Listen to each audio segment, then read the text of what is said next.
Here's the first pitch. Except, here's a long one.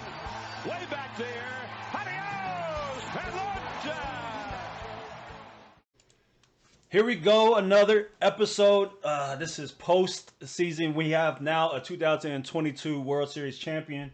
And my boy Mario and I, we're going to discuss this. This is why I love baseball, though. Let me talk about this, because before we start going into this, like our predictions that we had and like how wrong, like off we were. That's the thing about baseball. The parity in baseball is so beautiful. You can look at the big names and the big rosters and how much you'll like the Dodgers and Yankees. You know what I mean? Like, but then you actually have to play, and then a lot of things play a factor, especially being a manager. And I want to talk about Dusty Baker when we get to the World Series. But all in all, I want you to start off with your ALs. We'll discuss if you want to go by the series or just however you want to start it, bro. Yeah, so I'm gonna kind of like go bracket by bracket a little bit. The one thing before we get into that though, but the one thing I love about baseball that you don't really get in the postseason with football, or that you get in the postseason with basketball, is you get that parity in the playoffs. You know what I mean? So it's like the I can truly say that the postseason for baseball is a total reset, a total another season. Yeah. Everything is 0-0, as opposed to, you know, in football or basketball, like you pretty much know for the most part who's going to be there. You know what I mean? Right. So that'll speak in volumes on my National League side bracket. In totality, all of us. That's me trying to save face. Like, baseball's just a different beast. You got to play the game. Analytics are a huge thing in it, you know. So we'll go from the American League. The American League, I was spot on. I predicted what I predicted for it, and it was spot on. You know, I have never been more proud to be right on Cleveland. I was about to say that Cleveland has made it so far. You know, and I was talking to a guy on a post that I shared on Facebook. I was actually the one that you shared yesterday. I shared the same thing about the free agency predictions. He was asking me about Tampa Bay because he's a Rays fan, and I look at Tampa Bay the same way I look at the Oakland A's, and I don't mean like the way I hate the Oakland A's. This is what I mean. Tampa Bay is always in the bottom 10 on their payroll, but they're so good at maximizing the players that they have, raising them through the farm system and bringing them up and doing something like that.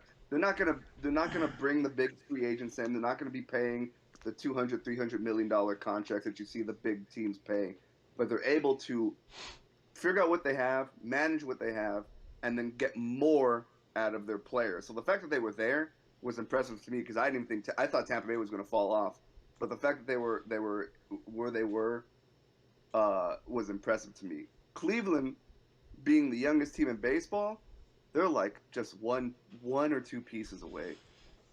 Honestly, they're one or two pieces away. You know what I mean? They're one or two pieces away. They took the Yankees to 5 games, which was crazy to me that even happened. The Yankees were flat, I think, from jump. From most of the postseason. Yeah, from the jump of the postseason. And I think they got some things that just fell their way against Cleveland, and then I don't know. I just think they were flat. Like, their best player, I think, was batting 260. You know what I mean? And everybody else is batting under 200 for the most part. I don't think the Yankees were built for the postseason, as much as Yankees fans would hate me saying that. But they were definitely built for the regular season. But like, once you get to the playoffs, you're not worried about other teams. You can just study film on one team, figure out what they're doing, and then you can just hone in on their key players. And unfortunately, Aaron Judge wasn't the hero that people thought he was going to be in the playoffs. You know what I mean? Like, he put up 62 home runs in the regular season. He was awful in the postseason. He batted under like 200 in the postseason. I just think that they weren't. I don't know what's going on at the Yankees, but they're going to have to like tinker with some players, and they have a lot of money in name value. True. On the team. And Josh Donaldson, they're paying $20 million a year. How old is this man? beyond me. He thinks he's 36 now. Yeah. I think he's 36, and they even came out today and said they were committed to Josh Donaldson next year. He's not the fielder he used to be. He can't hit like he used to be, and he can't hit in a hitter's park like he used to, which is crazy. That's crazy. Yeah. So I don't know what was going on with that. From there, again, I was also a big calling on the Seattle Mariners, and I'll ride with the Seattle Mariners, and I think they'll make a big splash this year in the offseason. Which we'll talk about that. I think that there's just some names that fit way too well that I think will lift them to be that team to beat next year. And I'll be very high on Seattle next year. Oh, I definitely am too. Unfortunately, Toronto. You were high on them this year. I was high on Toronto from the get-go. Yeah. And they fired their manager halfway through the season, and they just seemed to underachieve, and like they couldn't hit consistently, they couldn't pitch consistently. Vladimir Guerrero Jr. looked like that MVP year was kind of a fluke year. Like, I think he's good. I think he's young. I mean, he's like 23, 24. He's a good young player, and his whole future's ahead of him. I just don't think that he's the second coming of Albert Pujols that everybody thinks he is. Who said that? No, but like people are anointing Vladimir Guerrero as like the guy. You know what I mean? There's a lot more people. There's a lot more people I'd put over him. A lot more people. No, I mean like in terms of potential. Right. I don't mean like right here, right now. But you had that big season, like everybody was like Vladimir Guerrero's the guy. He's a fantastic player. I think he's a top 20, 25 player in the league, but I don't think he's gonna be like a dude. You know what I mean? I don't think he's built for that. He'll be a good compliment star. And then Seattle went to Houston, and that right there, what that bracket, that game, that series really shows you the difference between people who have been there before and that inexperience and people who have never experienced that before. That's really what that was. Houston was clearly the better team. Perfectly said. But they've been doing it for 5, 6, 7, 8 years now, and this was like Houston's first time in 2 decades. You know, so that from there, to me, was just we've been there. Houston was clearly the more comfortable team. They were better hitters, better bats. They were just better all the way around. They swept Seattle, and then they murdered the Yankees. Like, the Yankees just did not look good at all in that series. Like, I couldn't even point to a bright spot on the Yankees Houston series. I was so happy because it furthermore helps the case of what we're going to talk about later in the offseason. Yeah. It further helps that case.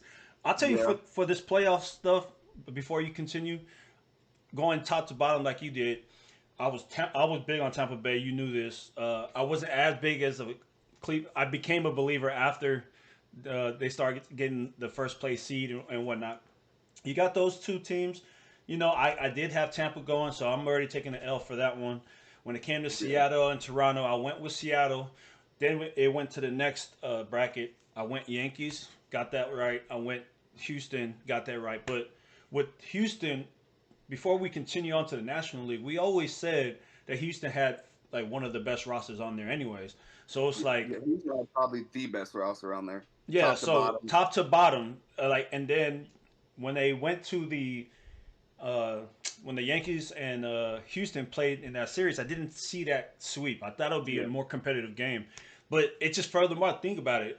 Sweep to another sweep. They played 7 games going into the World Series, where this leads me to the next subject for you about the National League side of the house. Oh, yeesh. Yeah. I'll tell you this. I didn't get not one of them right. I didn't get none of them right. None of us did. No. So I'm probably the biggest Bryce Harper fanboy out there, and I thought they were going to get murdered by St. Louis. I think St. Louis was built top to bottom of the better team. And it was a farewell tour. The thing that was nice, yeah. The thing that was nice was they were hot late, and Philly rode that momentum into the playoffs. They caught 5. That's like when you see playoffs teams, you usually find that one team that gets hot when they need to get hot at the right time, and they just ride that wave. Mm-hmm. Atlanta was who I thought was going to be there. I thought Atlanta in the National League was the best roster out of the National League to be there. I was hoping for a Houston-Atlanta World Series again, and I had Atlanta taking it. But Bryce Harper just put the team on his back. Bryce Harper, Aaron Nola, and Zach Wheeler did virtually all of the work, and Kyle Schwarber sprinkled in some home runs every so often. And then I thought what I just said about the Phillies was a complete opposite for the Mets. They got cold at the wrong time. That was horrible, they were man. first place up until the last week or 2 weeks of the season, and then after that, that was it. But I think the Mets were the complete polar opposite of what the Phillies were. They got cold at the wrong time, and they met a San Diego team that was facing the Tatis adversity, and San Diego. Yeah, I'm interested to see now what San Diego looks like next year with Tatis after the first however many games he misses next year. But I'm curious if Tatis is going to add or detract. I was just thinking that San Diego team, because they were you've seen the reports. They were pretty upset about the immaturity of Tatis with the suspension and with busting his wrist, so I'm curious to see if he's still someone that they want in the locker room. And I'm also curious to see if them bringing in Soto is them saying we're eventually going to get rid of Tatis. I've been thinking about that a lot too. And I'm glad you brought that up. Please bring this up when we talk off season, because I've been thinking about that a lot. I have a scenario for him. I think Tatis is would be fantastic with San Diego as a DH. Right. But do these dudes want him there? You know what he brings to the table on the field. But equally, you know what that comes with off the field. He's marketable. He has a lot going on. He's marketable. He's electric. He can hit Young. 40. He can hit 40 for 120 RBIs. That's interesting. But he can't field for shit. Has no desire to get better at defense. His glove is awful. He's wildly inconsistent. His body language sometimes doesn't care when he's on the field if he's not hitting. So I get it. Offense is what gets you paid, but lack of defense is what makes you a liability, and then takes away a team's flexibility. The man's paid already, so yeah, he's already paid. But I'm sure somebody would want him. I know a very good scenario. The scenario is not good for them getting Tatis. It's the person coming to San Diego who I they could trade him and literally recoup everything that they give up for Juan Soto. You know what I mean? Which is crazy to me. But anywho's, I had LA losing in the first round. To the Mets, though. To the Mets. That was the only thing I got right, because I've said it time and time again. I'm so ready to just write off every sports COVID championship. I've been to that. Ready. I'm for football, or for not really football, but for basketball, for baseball. I'm ready to write that all off, because since those teams have won it, they cannot win during a full season. The Dodgers have not won an actual World Series under a full 162-game season since 1988. Since after the birth. All right? So, I'm not trying to hear, oh, we won a World Series. Y'all won a World Series under 60 games where y'all didn't have to worry about resting people and so on and so forth. And it was, they played a quarter of a season. Not trying to hear that. Right. And I didn't have San Diego and Philly in it, but Bryce Harper, man, he put the team on his back. Unfortunately, everybody else around Bryce Harper can't hit. Can't hit for nothing. You know, Schwarber was pretty decent. Alec Boehm kind of came hot in the World Series, but after that, like, Castellanos looks like a shell of himself. He was a 40 home run guy last year. My question, if you back up into the Braves game, what was the edge besides Harper that you felt like? What happened to Atlanta is what I'm trying to get at. Where do you think it fell for them mostly? Was it pitching? Was their hitting was there? I mean, like, I don't. The thing is just I'm telling you, Philly. I don't think there was any, like, because if you look at them top to bottom, Atlanta has the edge in all aspects. They're the better defensive team. They're the better hitting team. They're the better pitching team. Top to bottom, they're like they should have on paper. I think they could have won the World Series, but because they were a better team than they were last year. Philly caught fire at the right time, and they got the hits that they needed the most when they needed them the most. They just caught fire.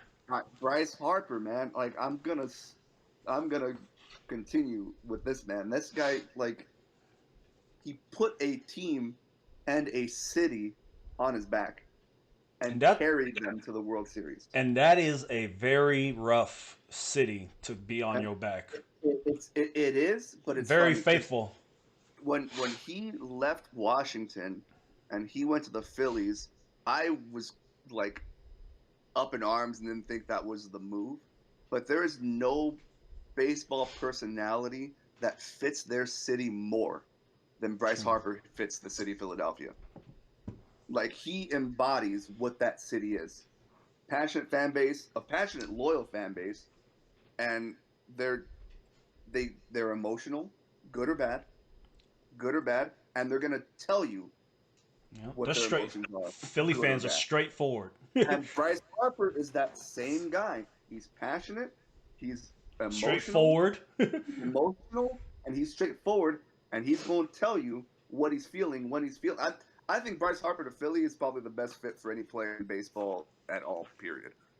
To me, you know? And I think the one thing that was fortunate was the Phillies caught a hot Houston team, and Houston's pitching is really what it was.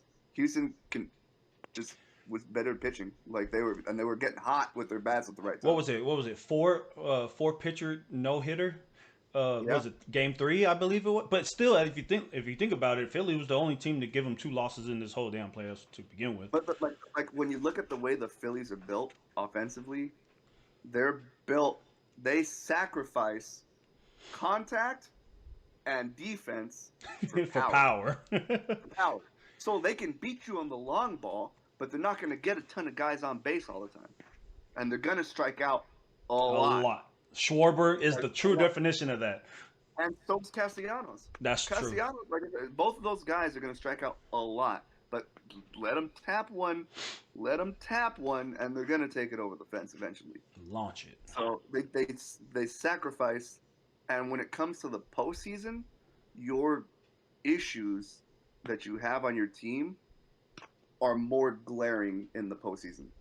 Like, you can tell if a team is a poor defensive team, or a team can't hit for contact, or a team can't hit home runs, or a team can't pitch when it comes to the postseason, because you're under that microscope. So, and that's really what it was. They showed what their deficiencies were when they got to the World Series. I'll tell you my predictions on this National League. I'll tell you one of them, right? The Philly thing and San Diego, both of them killed my whole National League, right? For the most part, all of us. We also agreed. I keep telling, and Juan is always, every LA Dodger friend I have, they just don't understand the longevity. See, the Lakers, I kind of give them a little bit of a leeway because they almost completed. They at least played like 80% of the games. I know we're not talking about baseball, but the Lakers got lucky because they were an old team that was hurt. They got 3 months off to recover. Yes. Old Anthony Davis. Are you good to go to Dave Davis was healthy. And go figure too, right? Because of the shrink. But these Dodgers, right? look, top to bottom, they always talk about, yeah, we're gonna get this person in the free agency and stack our team. It don't matter, bro. Like, it doesn't matter how much you stack. Like, we see the Philadelphia Phillies right now in the World Series competing, while your ass is with the biggest payroll and got bounced out 3-1 to a team that you destroyed all season. So it's like, Yeah. that was a joke to me, anyways. But the New York Mets losing to the Padres, yeah, they just caught you called it. They were just cold at the wrong time. Timing's everything when it comes to baseball, man. And if you're coming in hot, it's gonna keep going. I watched the segment where they were talking about the Phillies pitching. Like, there's 3 specific pitchers I can't think of the top of my head. There was a couple of relievers and a starter, Nola, but they all caught on fire, like, on the way into the playoffs. Nola and Wheeler, and the thing is, both of those, like, they're so underrated. Nobody talks about them. Those guys are easily top 10, top 15 starters in the league. They were they were slow. No one was talking about them.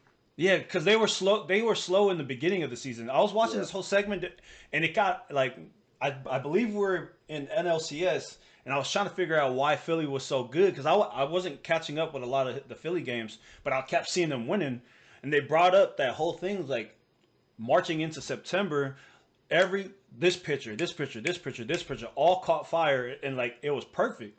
And it showed in the tournament. You know, St. Louis, that was my sleeper team because of the whole farewell tour for the 3 people that we talk about all the time. But again, well, Wainwright's coming back for next year. Oh man, see, hey, Wainwright has gotten better with age. Yes, I'm just saying, like, man. Don't knock the old guy just. But yet, what? right? But what happens if they don't make the playoffs? Then the whole farewell tour kind of like You know what I mean? I don't like. The only team that could compete with them in the NL Central next year is Milwaukee, and if they don't get bats, they ain't gonna make it. Yeah, that's absolutely true. Oh, speaking of another thing with San Diego, remember you brought up the Brewers. You remember how bad since the All-Star break Hader was going in? He caught fire in the offseason. I mean, postseason. Yep. That's another perfect thing. Like, he got his stuff on his way in. It's like, man, I was totally wrong with them. Go ahead. He was who they needed him to be when they needed him to be there. He figured it out. San Diego is the difference between San Diego and Milwaukee is I think San Diego is more of a hitter's ballpark than Milwaukee is. Absolutely. So I think that hurts a little bit, but he figured it out, worked on whatever minute details he was having pitching, and he caught fire at the right time. Luckily, like, he caught one team that was just on a downward slope heading into the playoffs in the Mets, and then he caught another team that's just not very good against lefties in LA. Yeah. So, but this Braves one in the NLDS, this Braves one, we all had them going into the NLCS with the Mets. That was my 2. I had it correct, Yankees and Astros, but I had the Yankees going in, and I had the Mets going in for a Subway Series World Series, and they both disappointed me. The Mets disappointed me way before this. But, hey, just like we always discuss, the way it all panned out, like, parity in baseball is everything. You have to figure out, and some of the stuff I fucked up on trying to, like, pay attention to hot streaks of pitchers or hitting streaks going in, who's hot, who's not, stuff like that. I learned from doing these predictions. Yeah. And then when we talk about the World Series, there was one thing that I was watching High Heat, and I was watching this, and they were discussing there's a formula and a metric that Dusty Baker has that he doesn't show anyone. And it's like it's a similar analytical type of data that he only knows, or maybe like a small circle that he knows, but he built it per player, how to dissect them per pitcher. So, like, knowing how deep that bullpen is for him, he was literally just dissecting each player as they were going during the whole playoffs. And I'm so curious, like, if there's any day that I can sit down with Dusty Baker, show me the formula, bro, because that stuff intrigues me. In baseball, like you said, analytics is everything. Each player has a soft spot, a hot spot, righties versus lefties, like so much tendencies. Baseball is like such a battle within a battle within a battle.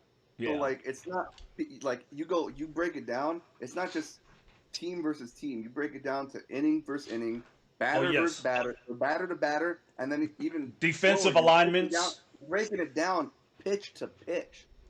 Man. It's all pitch to pitch. You know what I mean? Which is so crazy. One example he said was, it was, who was it? I don't know. I don't remember the players' names, but it was a player that hits righty, sucks with lefties, and that's supposed to be your strong suit, right? Yeah. But he knew through his formula to move Alex Bregman a little bit closer to shortstop area, because it was always like at least 75 to 80% of the time it was gonna ground out that way.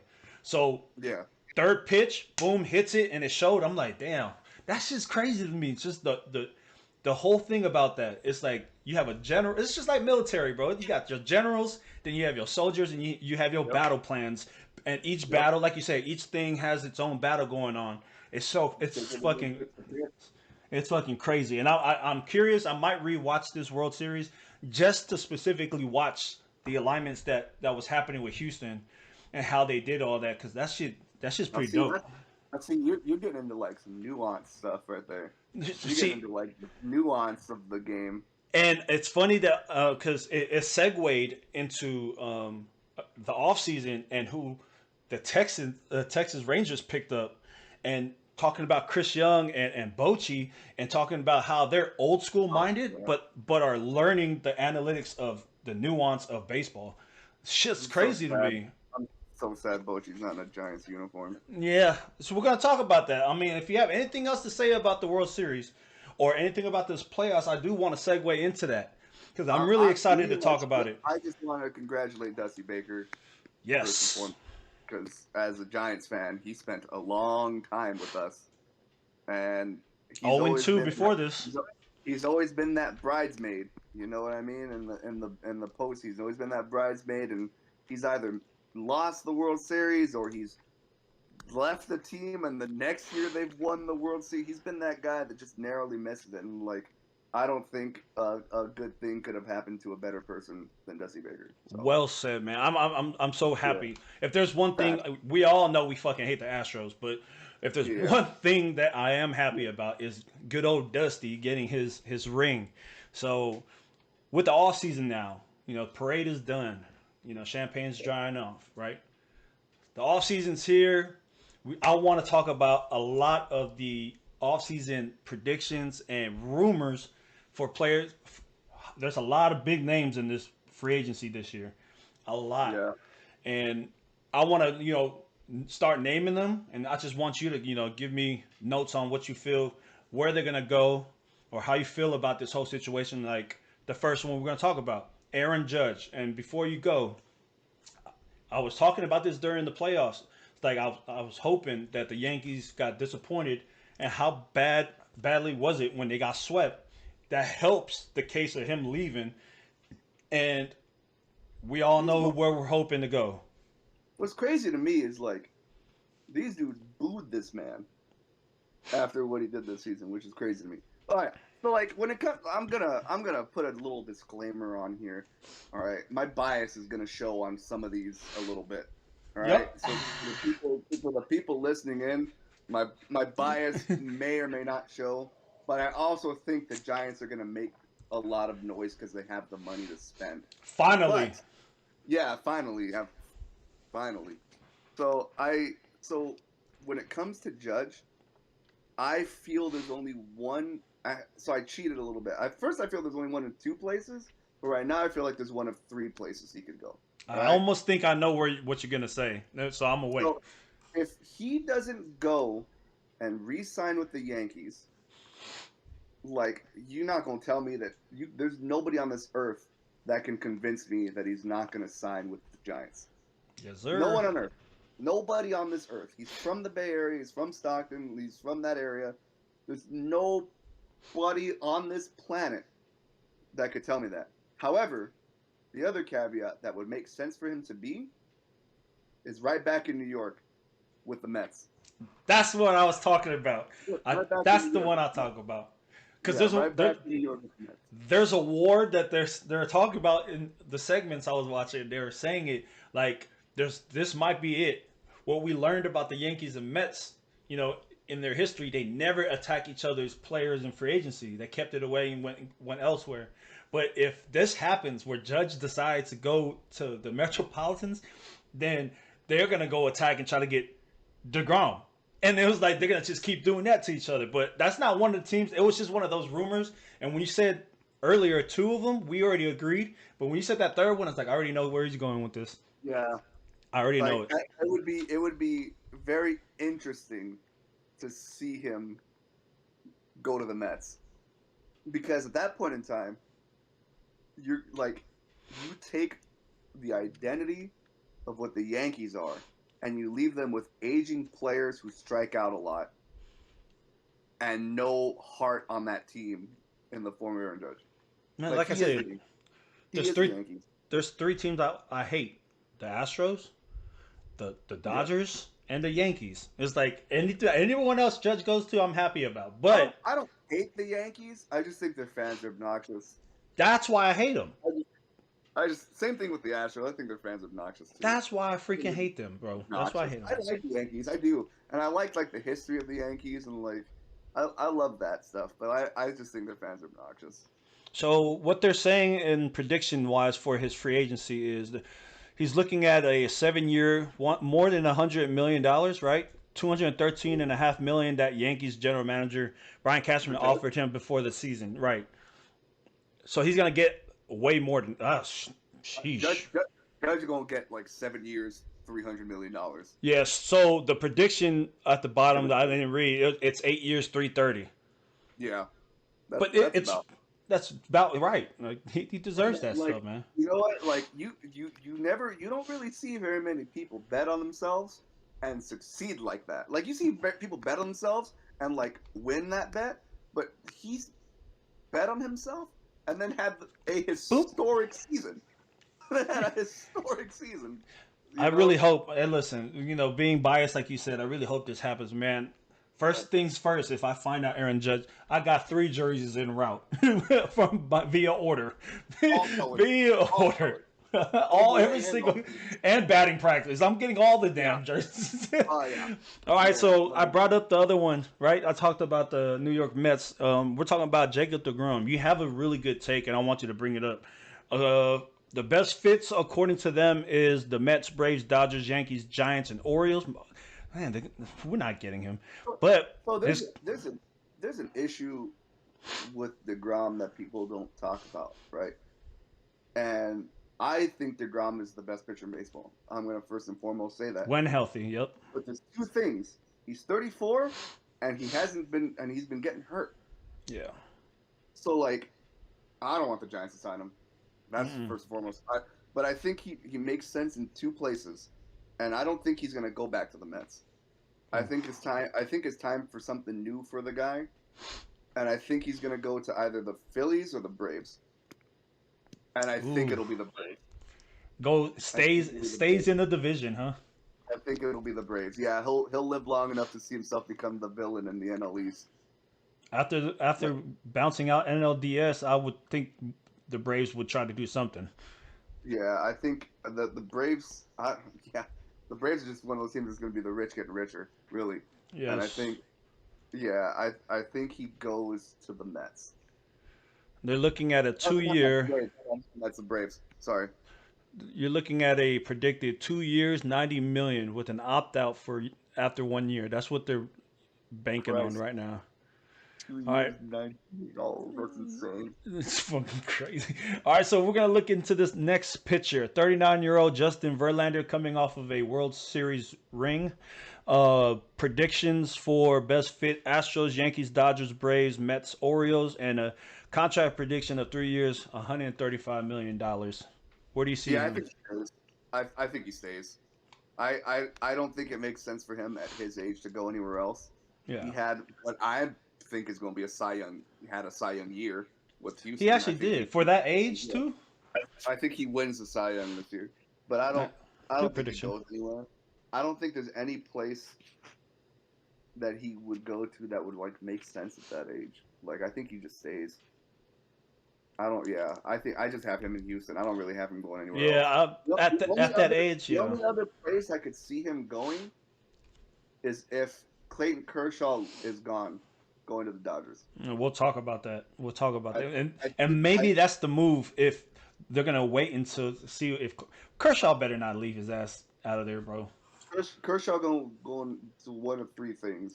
All right, we'll just hit Kershaw right now where we're at. He's either staying with the Dodgers, he's going to Texas, or he's retiring. That's pretty much it for that. All right, so we're gonna stay. Man, how mad would you be if? Well, I mean, he got paid. Carlos Correa, 27-year-old, opts out and decides to get into the free agency. Right, he's predicted to get a 10-year, $327 million, and the best fits. Man, Giants, Twins, Braves, Dodgers, Mariners, Red Sox, Cubs, Tigers, Angels, and Orioles. So the whole league. So the whole league. Basically. I think he fits best in Philadelphia, but I think Trey Turner's higher on their list. But if they don't get Trey Turner, which we'll talk about Trey Turner, I'm pretty sure next, because I got some things to say about him. If they don't get Trey Turner, I think Carlos Correa best fits that team. What team is that again? I'm sorry, I was reading. Phillies. But the other team that I think that he could go to and really do good things there is Baltimore. I really think Trey Turner's gone. We'll talk about him. So I really, So I really think that the Dodgers are going to go and try to replace him with him. But the thing people are not talking about is that back injury and how long that's going to work. You know what I mean? He's a good hit, but I'm just saying, like, that back injury thing was a big thing that I was watching earlier today. I'm like, man, that's going to be interesting. I hate when you have those injury-prone type of warnings, and it's like which player? We're talking Correa, right? Yeah, Correa.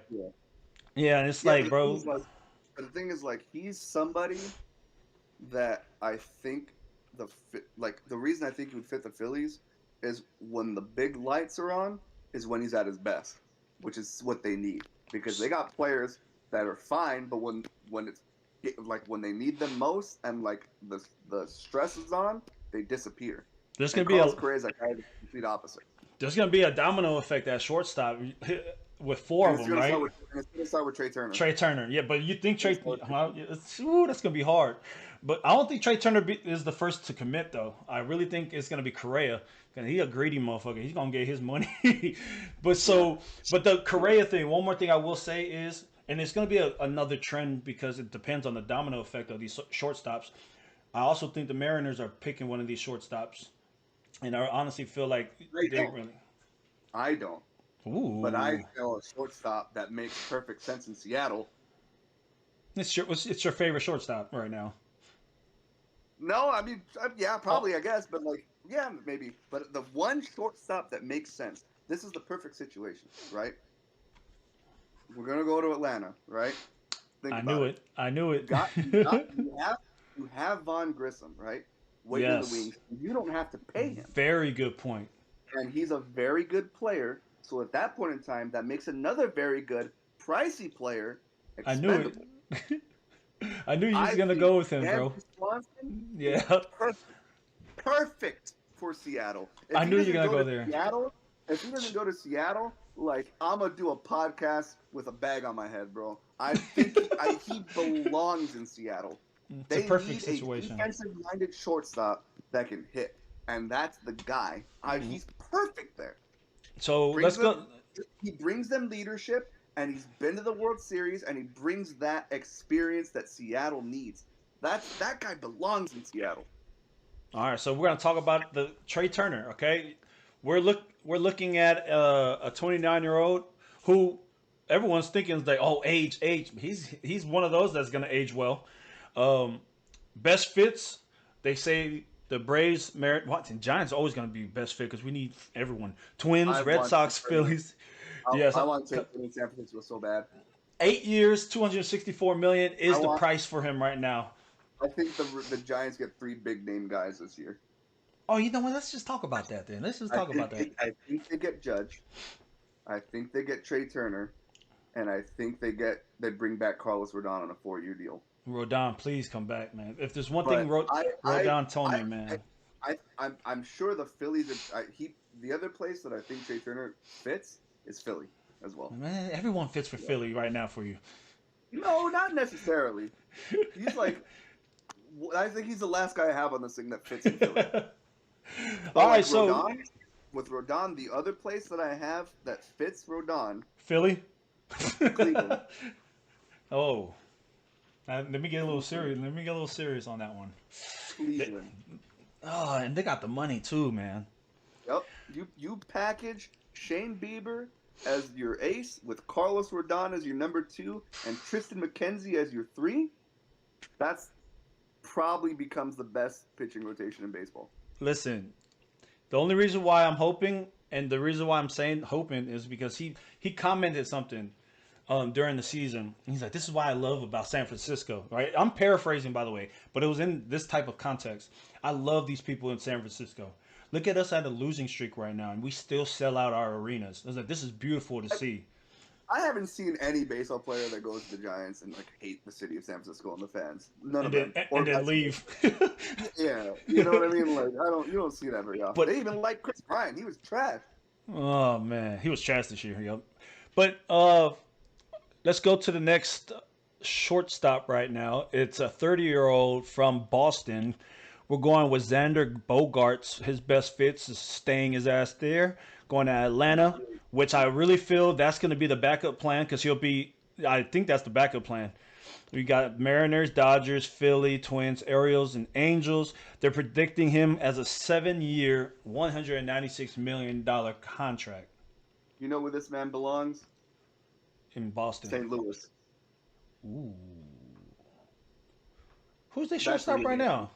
St. Louis. Who's his shortstop right now? Yeah. St. Louis. Yeah. That's what I think he should be. St. Louis. But to me, like, I don't know. This is my opinion. Like, he's not aging well as a 30-year-old to me. I really feel like he's gonna bounce to third base like soon. So you wouldn't do that to him in St. Louis. Or you could bounce in a second and put Tommy Edman at short. I love I love Tommy Evans. That's my guy. Fine. He's a very good defensive. Yeah. Yes, he is. Very. Yep. He's range. He's like, yeah. No, that was a good point. So, yep. We're done with those guys. We're going. Well, we already talked about Rodon, but we're going about. Well, no, I'm not going to bring this up because he resigned. But this Dansby Swanson one, his prediction is 6 years, 100. It's very inexpensive if you look at all the other guys. At 28, 6 years, 154. Because the thing is, like, he's not as good as a Trey Turner. I think he's better than Carlos Correa. But Correa, hands down. I don't know what people are seeing in Correa that you're not seeing in Swanson. But I think Seattle. That's it. Just Seattle. Just go to Seattle. Woo. I'm telling you. So here goes the first import who's officially 100% a free agent, international free agent. We're talking about Kodai Senga from Japan. He's next up. I guess they're talking. Well, I hate when they do this. Every time they bring up a Japanese player, they always have to call him a Japanese phenom. Like, not everyone could be a damn Japanese phenom. That shit gets annoying, bro. It's like, but I don't know much about him. I know he did very well in the World Series, the World Classics, and that's about it. He wanted to come to America, within the last 5 years, but he was, obligated to his team, which was the SoftBank Hawks, and they're looking at a 3-year, $72 million. He's looking at the Angels. Of course, they're going to say the Angels, Orioles, Red Sox, Cubs, Twins, and Rangers. So this right-hand pitcher, 6 foot, 179 pounds, with a .89 ERA, looks good over there. Yeah. What is nice is, I think a lot of Japanese, like, I think the only league that can compare to the level of talent to the MLB is the Japanese Baseball League. I think they have. So I feel like a lot of these guys, what they were, carries over well. Like, you've seen it with Shohei Ohtani, you've seen it with Seiya Suzuki, Ichiro, Hideki Matsui, all these guys that have transferred over. I think he would be a good fit in Chicago with the Cubs. And he got Suzuki there to, team up with. You know. So. He's inexpensive too. Yeah, I think he's inexpensive. I think you're gonna get more than what you paid for him. I think he's gonna be good. So we'll talk. Well, we already talked about it, and it's funny. Clayton Kershaw, 1 year, $20 million, and the best fits are both the teams you said, the Rangers and the Dodgers. He's either going to the Rangers, or he's going to retire. Yeah. So this one was crazy because I was hoping we got him during the trade deadline, but the Cubs hoarded him. Wilson Contreras. Wilson Contreras, the catcher. One case that fits for him. Yep, I already know where you're gonna go with this. Wait, before you say it, is it within? There's only two teams I'm guessing you're gonna say. One, you're gonna say in the division with the Cardinals, or two, up in Seattle. No, Seattle's got. No, I was about to say. I have to rethink. With Cal Raleigh, they'll be fine. He belongs in St. Louis. Yeah, I had to rethink. They have a lot of people up there. Their catching group is good. It's a 4-year, $78 million deal. I really hope, our catching situation is, but it is what it is. We're going into the right-hand pitcher, 32-year-old Nathan. I can't say his last name. Eovaldi. Yeah, so 4 years, $90 million. The predictions. We got the Red Sox, Blue Jays, Rangers, Angels, Mets, Giants, and Cardinals. Where do you see him going? I one of two places. One is where I'd like to see him. I'd like to see him in San Francisco. That's a pipe dream if you're going after the other guys, because he's going to want about $20 million a year. Yeah, give or take. If not, I think he'll go to Toronto, and I think he'd be a perfect fit in Toronto. Yeah, they do. That's actually you mix him with Manoah. He becomes your number two, and I think that you take a little bit of the pressure off of Jose Barrios, who just seemed to regress this season, and they need starting pitching. You mix him in with Manoah, you mix him with Gossman, and that could also become one of your better 3 starting pitchers. Right. So the next one, and I believe he stays, but Chris Bassett, maybe he stays in the division, but they got Red Sox, Blue Jays, Rangers, Angels, Mets, Cardinals, Giants, Twins, 4-year, $74 million predictions. I think he stays. I think he stays with the Mets. Yeah, I was thinking the same. If you're thinking about, DeGrom leaving, like, you're going to do everything in your power to keep him there. Like, speaking of the Mets, because we already agreed, Brandon Nimmo, 5-year, $100 million prediction. Where do you see him going? I think he stays too. I think a lot of these guys are going to wind up staying. I think he's one of them. I don't think you let Brandon Nimmo go if you're trying to chase Judge. True. What about Andrew Benintendi? Does he stay? No. He goes. And I got him going? Seattle. Seattle. Which is funny because I read something. Mitch Haniger, they didn't re-sign him or anything like that. He had a lot of he was a 40 home run guy the year before, had a lot of injuries. I think you can re-sign him for cheap, but they need corner outfielders. There you go. 5 years, $75 million. That is actually a perfect fit. We have first baseman Jose Abreu from the White Sox. I got him either going to Colorado or going to the Rangers. Let's see. Colorado. Where'd that come from? They need bats. If you're a Colorado GM, you need to justify your Chris Bryant signing. I mean, so you have to go after it's Ryan McMahon at first, ain't it? Oh, but you're talking about like even DHing too. I think he's at third. Yeah, but think about it. If you're Jose Abreu and you're 30, late 30s, 35, what better place to inflate your numbers than Colorado? I love that. You go there on a 1-year prove-it deal. You become the next version of Nelson Cruz. An old guy that can hit. They DH you all the time. You go to Colorado, you bop your 30 home runs, your 100 to 120 RBIs, and you get paid the next year. Guess what? Speaking of this, we have another aging first baseman, and I think he's leaving. Anthony Rizzo. I think he goes to Chicago. The White Back Sox. goes. Oh, I was about to say going back. White Sox. So the best fits they said is the Padres and Yankees. You agree on the Padres one? Yeah, I can see him go. Actually, that would probably be a better fit than Chicago. I didn't even think about the Padres. I feel like the Padres re-signed Josh Bell, but I think Rizzo would be a better fit in San Diego. So, Where do you think, since we're on that subject, because Josh Bell's predicted to get 3 years, 39 mil. That's a very inexpensive type of deal, right, for a 30-year-old. Padres, Rays, Tigers, Rangers. I think the Giants make a push on him because I think you let Belt walk, you need a first baseman, and I think Josh Belt is a good stopgap type player. He's a good switch hitter. You know what I mean? I think he's a guy fit for them. If not, I think he goes back to San Diego, and I think whichever one of those two first basemen between Bell and Rizzo that doesn't sign with the White Sox, one of those sign with the White Sox. Michael Conforto. Where are we at here? I'm trying to scroll down the line here. So for him, it's 2 years, 34 mil with a 1 year opt out. Mets, Marlins, White Sox, Rays, Red Sox, Blue Jays, Padres, and Braves.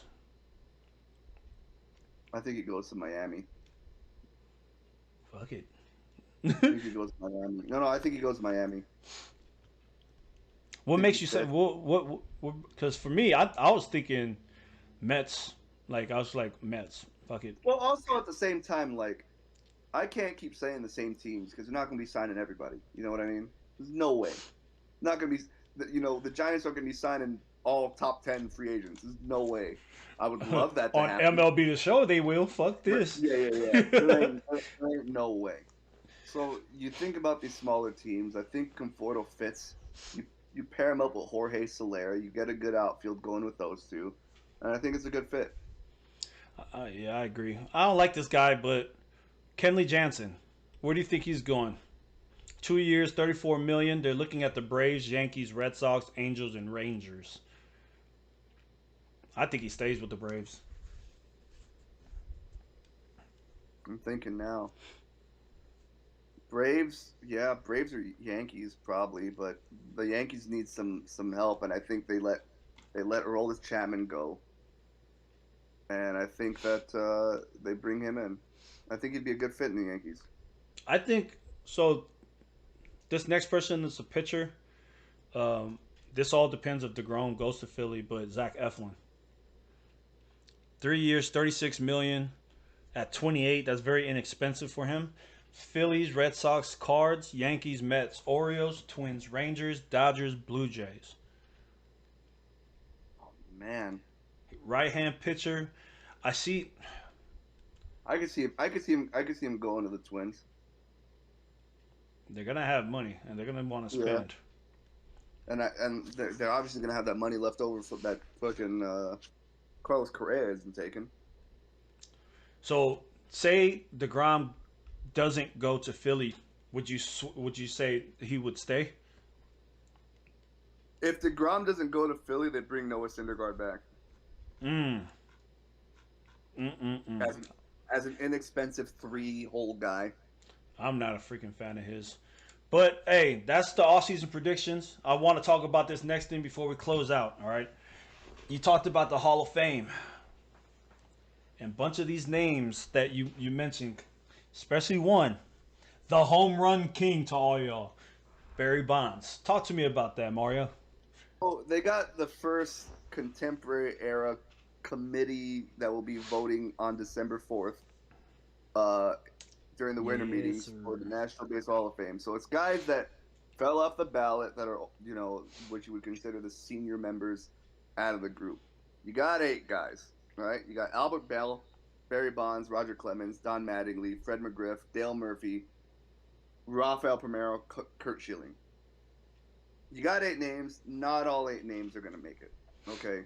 So you got to think out of these people, who 3 or 4 guys deserve to be there over it, all right? Schilling? Schilling should be there. The only reason hasn't been voted in I think he should have been voted in already. The only Politics. people it's politics, and everybody thinks he's an asshole. That's really what it comes down to. He should be there. All right. Speaking of another asshole, Barry Bonds. Barry Bonds should be there, 100%. You know, it's funny because I listened to this, to somebody say this. I think it was yesterday, the day before. I was scrolling through my phone, and they said if everybody on there, like that played during the steroid era was on steroids, and pitchers were also on steroids, shouldn't that negate the batters also being on steroids? See, and that blew my mind. Because what do you mean? at that point in time, if a pitcher's on steroids, aka Roger Clemens, who should also be there, and Barry Bonds is also on steroids, and they're competing, they're on a level playing field, right? Mario, we brought this up in episodes before. It's like, bro, it's a fair game. It's fair play for me. It's a steroid era for a reason. Everyone was doing it, and the people that were caught were just big names. But all these average players were getting away with it. 162 names that were on the reports. That's one per game. Yeah. That's one per game. Essentially. Like, come on, like, let it go, bro. Baseball tradition. Like I told you when we did our first episode. You know what I mean? There's the key things that go in that for me would go in whether somebody should be in the Hall of Fame or not. All right? Stats, two things. Stats, the eye test, and if you can tell the story of the game, of the history of baseball. Absolutely. With or without that player. And you cannot tell the story of baseball without Barry Bonds. You cannot tell the story about baseball without Roger Clemens. And you can't tell the story about baseball without Curt Schilling. You cannot tell the story of the Red Sox winning a World Series without Curt Schilling. Without his bloody sock. Listen. Those are the three people. If I had to pick three out of that group, those are the three. Which is, I think that's unanimous for any of us. But I think those three, because not all 8 guys are going to be there. That's unrealistic to think that. So you got to pick 2 or 3 guys. Those are the 3 guys that should be there. And if they get voted in, the whole world's going to be in a shit show up storm. And I would like to, baseball rioters and their feelings in the streets. Give a damn about them. Listen, I'm going to tell you like that. I've always said about this. It's literally baseball historically has always been known for cheaters. There's cheating in all types of ways. Stealing signs, noises to figure out stuff. The Black Sox back in the day when they were when they threw that game, they were all banned. Stick 'em, gambling. Like there's so many things that attach to baseball with cheating. Like just get over it, bro. There's people still cheat now. Pitchers still cheat now. There's no one talking about it. There's players that's already in with steroids. There's players in. Look, like people keep trying. Players that are in that are assholes. You got Ty Cobb that was in, and that dude was 1, a racist. 2, he was cleating motherfuckers when he was sliding at second and third. Like that makes no. If you don't let Curt Schilling in, you need to kick all those other motherfuckers out. And that's the thing too is they always talk about Barry Bonds in the home run. Hank Aaron has been reported with what? Oh, performance enhancing drugs as well. I don't remember. Greenies, I think is what they said it was. I don't remember, but I just know that all the articles I read, he's linked to steroids. 2. And then who's to say motherfuckers like fucking Babe Ruth wasn't cheating back? He did. That's the one. That's drug testing, motherfucker. Like you could not drug test him. His wasn't about drugs. His was on some Sammy Sosa shit. He fucking was batting with cork bats back then. This motherfucker was eating cigars for breakfast pregame. Right. You ain't gonna tell me that nobody in the Hall of Fame is cheated. Because no way. That's the thing that I kept getting pissed off when people talk baseball with me is cause people think David Ortiz cheated. Bro, listen, dude. This is a great way to end our show because Frank Thomas was virtually hated in the clubhouse in Chicago, and they say Frank Thomas was an asshole. They have a book. They had somebody, I forgot who it was, did a tell-all book, and he was writing about his time with the Chicago White Sox and talking about how him and a bunch of other motherfuckers that can confirm that when they played with him, that Frank Thomas was awful to be around. He would not bat anything other than third, and if he did, he wouldn't even want to play that day. People are assholes all the time. That's no reason to just because somebody has different political views than whatever the norm is, does not mean that should affect their body of work that they had on the field. Yeah, I disagree. I really disagree with people when they do that shit. It's because, bro, what his political views? In the NFL too. Yeah. Like what your political views has nothing to do with him throwing a fucking fastball. Field had nothing to do with political. They just didn't like the motherfuckers. He was an asshole. But like people like that in all sport, like just because you're a dick does not mean that you should not be in the Hall of Fame. Like if you have the stats and your body work shows that, like you're in. Nolan Ryan beat up a man on the mound and they let him in. Come on, man. Like hey, listen. We just gonna cherry pick what fits when we want to vote people in.